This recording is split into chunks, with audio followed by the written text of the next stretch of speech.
L'époque contemporaine commence avec la Révolution française en 1789. À la fin du XVIIIe siècle, avec la révolution industrielle, on voit apparaître un nouveau métier, l'ouvrier. La machine à vapeur est l'invention à l'origine de la révolution industrielle. Elle va permettre de produire plus et plus vite. C'est aussi à cette période qu'on voit de nombreux enfants aller travailler dès l'âge de 7 ans. À la suite de ça, avec l'augmentation de la population, on va voir les villes s'agrandir. De nombreuses personnes quittent la campagne pour aller en ville. La pollution, elle, est d'autant plus présente.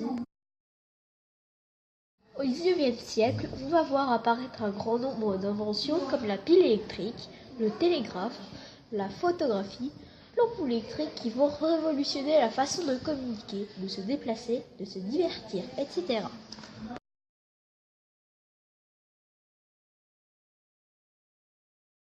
Certains personnages ont marqué le XIXe siècle, comme Jules Ferry, qui est à l'origine de l'obligation scolaire et qui l'a aussi rendue gratuite, Louis Pasteur, qui a inventé le vaccin contre la rage, mais aussi le procédé de la pasteurisation, qui consiste à éliminer les microbes, et enfin Marie Curie, qui a découvert les éléments radioactifs. Le XXe siècle commence avec la Première Guerre mondiale qui débute en 1914 et se termine avec la signature de l'armistice le 11 novembre 1918. Cette guerre est surnommée la guerre des tranchées.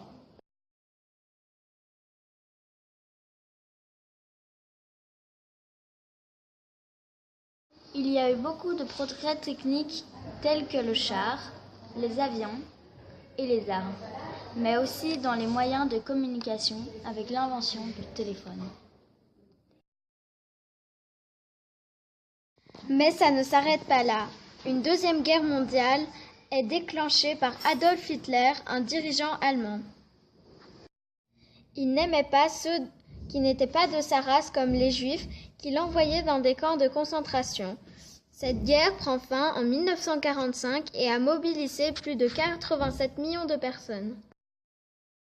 Après cette période très sombre, les hommes vont tenter de se reconstruire et on va pouvoir assister à un moment plutôt magique. On va marcher sur la Lune, ou plutôt un homme, Neil Armstrong, en 1969.